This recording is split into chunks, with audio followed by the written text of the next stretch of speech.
right, so I think we all know this guy right here, Justin Sun. Justin, you are one busy dude. We spoke at Consensus in February in Hong Kong, and so much has happened since then. So, like, what keeps you up at night? How do you fill your time? What's going on? Like, tell us about like your life so far. My life pretty good.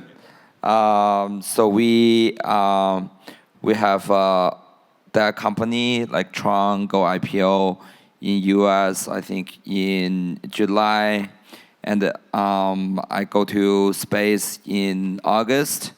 And you came back, thankfully, from space? Yes, all right. It's safe. Yeah, and for September we have a decentralized perp DEX launch. So yeah, that's so we keep doing. I will think like every month a major events. Sure, absolutely. So you guys launched your DEX, SunPerps it's called, pretty recently. Yes. Now DEXs aren't a new thing, but in the last few months we've seen a big interest in Hyperliquid, in Aster, and now your DEX. So why the interest right now? Yes. So first of all, I think Perpetual futures has been like one of the most important thing. Originally invented in crypto industry, right? Besides perp DEX is stablecoin. You know, it's basically everybody asking the question, why crypto, right? I think this is the two things invented by cryptocurrency in the industry. And perp DEX, I think recently get lots of attraction. Because I think it solved the problem of efficiency. So before, I think we have seen some of the perp DEX in the past, 2-3 years. But the problem is always about the efficiency, right? So it's the user experience close to centralized exchange. That's the questions, right? So if it's hard to trade, and the latency problems, and the UX problems be there, it won't be like very efficient. Hyperliquid, I think, is the first example. I think to the industry, decentralized perps can have the same efficiency compared to centralized perp. So I think that's answered the question. So that's why it become, I think, more and more popular like recently. Okay, so then how do you onboard the next users to DEXs for perps? Is it about UI UX, or is it about tight spreads, or how do you do this? Yeah, for SunPerps, I think it's pretty nature, because we are one of the largest stablecoin network in the world. And one of the most important use case for stablecoin is trading perps, right? So that's initially lots of people get in to start to use USDT in the first place. Yes. So we have a big liquidity around $80 billion on the network. So it's nature for them to take the leverage of the capital to trade perps on Tron. So SunPerps will expand to other network as well, Solana, Ethereum, other layer 2 solutions. But the first focus will be on Tron network, because we have a very large amount of the capital, around like $80 billion, haven't been deployed yet. And also, that's also, I think it's very important to Tron network, because people is thinking Tron network is a network, basically people make stablecoin payments rather than trading with their stablecoins. I think one of the reason is before that, in the crypto, all different tokens launched in different blockchain, like Ethereum, Solana, like BNB chain, all different blockchain, Tron blockchain. But you can get you cannot get all the exposure on one blockchain using stablecoin. But I think perp trading can solve this problem as well, because you can settle with USDT with one single stablecoin using one blockchain, right? Yeah. So you can trade every tokens on Tron now using SunPerps. I think that's also, and not even mentioning the capital efficiency, perps is also better than spot trading, because you can trade $1 with $10, 10x leverage. So that's why I think the capital efficiency is also higher, in terms of perps. Not even mentioning you can long, short, both sides is very important too. So for this, I think definitely is a positive development in all aspects on the blockchain. Okay, so next up, stablecoins. We have USDC, USDT, and also USDD, your stablecoin, right? It's a pretty crowded space, I have to say. So how does USDD stand out compared to the others? Yes, so I think USDD is an amazing product because it's a stable coin, but it's a decentralized stable coin. So that's why I think it's very important. Because in crypto industry, we want something, uncensored. Yeah. But same time, we want the stability of US dollars, right? So that's what USDD is offering. So right now, USDD is on Tron and Ethereum. So on these two blockchains, is only take the major stablecoin and the network tokens to mint USD. So it's very safe and it's decentralized. So I think that's the reason for using USDD.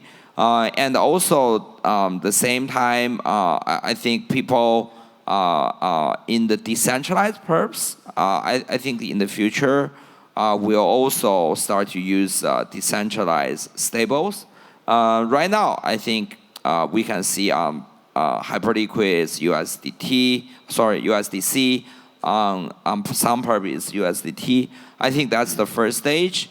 And the later stage, I think decentralized stables will be used for DEX trading as well, because it's decentralized. Then how do you guarantee the peg if it's decentralized, right? Because USDC is centralized, and we all know where the reserves are. USDT rather, decentralized with Tether. How do you guarantee to the market that somewhere behind the scenes there are reserves to back up the stablecoin? Yes, first of all, for decentralized stablecoin, it's actually way more transparent than centralized stablecoin.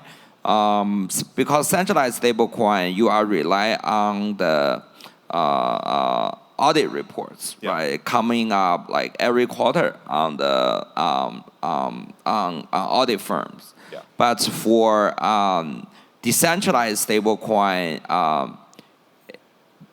the transparency comes from the blockchain, and for every second, you can check on the blockchain for the reserve and the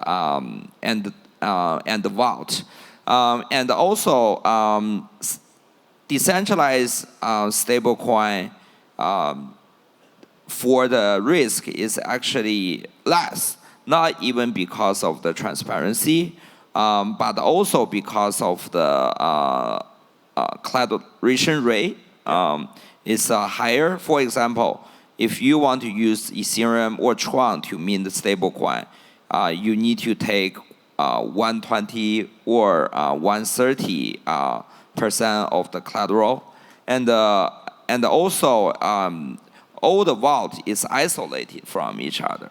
So, for example, like user A is using, for example, like 100K US dollars of the Ethereum or Tron to mint like the same amount of the stablecoin, and if the TRX or Ethereum price goes down, it will liquidate the vault. But different vault have different collateralization rate, so that's why the risk is not like one-off. Basically, right. It's decentralized in different vaults. So that's why the on-chain liquidation mechanism take place like easily and without have major impact on the markets or on the stablecoin itself. Okay, interesting. So this year you guys launched Tron Inc., a listed company which has exposure to TRX. What's the plan for that? Like, what's the narrative behind this company? Why would you buy shares of this and not just buy TRX outright? Yes. So first of all, that company I think serves different purposes compared to ETF. Yeah. I believe like eventually all the major crypto will have ETF in United States eventually. That's just a matter of time. But for besides the ETF, that company can offering a few things I think different from ETF.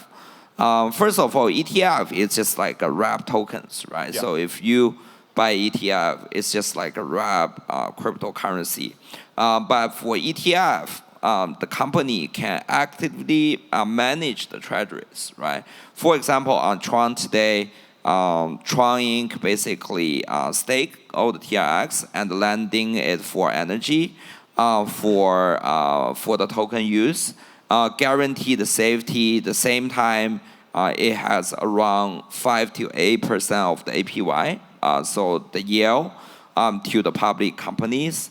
And also, we are not even counted other active management staking mechanism. If we are using all the mechanism, I think it can easily take up to around 15 and 20% APY. On Ethereum, I think blockchain have the similar concept, but right now I think all that company is only doing staking, right, which is 2 to 3%. But they are not doing, like EigenLayer, like other further staking. But if they want to do other staking, they can also get higher yield too. But also, I think it's rely on a better audit company and also a smart contract, a security expert to do that. But I think this is definitely the active management is something I think different from the ETF, and also of course not even mentioning raising funds by the token, have positive impact on the protocol itself, and also for some of the funds they cannot buy ETF, but they can buy that companies because it's a different management strategy. And also, of course, I think some of the, I will say, big that company may even have future have the opportunity for merger acquisition opportunity within the ecosystem. Yeah, one thing I actually liked about TRX and SRM, Tron Inc. now, is that you can get exposure to USDT's use in Latin America, right? Because Latin America has inflation, has all kinds of problems, and the market demands dollars. They demand dollars via USDT. So it's kind of like you're buying like a MasterCard or a Visa network, but with Latin America. So it's a pretty cool angle, I think. And we saw on Twitter over the weekend, Tether CEO Paolo says you can buy cars now from Toyota, BYD over USDT, right? Not local currencies, USDT. Yes, totally. First of all, I think USDT has become like one of the most important currency outside of United States, actually. So in US, I think stablecoin has a big use case. Yeah. But outside of US, I think stablecoin is actually more important. And the Tron, of course, I think play a very important role in this aspect because, considering you are a citizen outside of the United States, no, I am. So it's actually very hard for those citizens to get a U.S. bank account in the first place. So U.S. bank account, I mean a U.S. dollar bank account. So basically, so only I think like less than 1% of the people have this kind of the opportunity to get a U.S. dollar bank account. But on Tron, it's a zero cost, zero threshold. So you can just get a U.S. accounts right away and start to use like U.S. dollars like instantly. So that's why we can see every single day Tron is adding up like 300K something like users every day, right? So right now we have around 300 million accounts, and every year we got like 100 million more. Probably next year gonna be like 200 million something. So you can see this usage is very important for all the users like globally for them to get US dollar accounts basically. And not even mentioning, we are building different products, right? We are building perpetual future. We are building, trading mechanism, lending mechanism. You can all use with the Tron account you have. So that's something, I think is very important to build financial freedom globally. So to make everyone can access to financial services. Okay, cool. So we have 2 minutes left. What's your plan for the next year? Like, what do you want to accomplish over the next 12 months? Yes, I think for recently the 3 months ahead, probably the most important is Perpetuals. I really believe it will increase the liquidity on the blockchain, and it will give like people more option to get exposure in all cryptos in the world. So that's something I think we are focusing on these 3 months. And for the next 12 months, I think the major mission will still be making sure the Tron account holders has more way to get access to financial services, no matter where they are. So some of the options we are doing it, but having been announced is stock. Stock trading is important. We want to find the partners and a good solution for trading stocks through blockchain. And also building access to other financial services like bonds, like other major investment way on the Tron blockchain. So basically, I think the next 12 months will still be making all financial services accessible for Tron users. All right, we'll leave it at that. That was fantastic. Thanks for your time. Thank you, Sam. Yeah, thank you.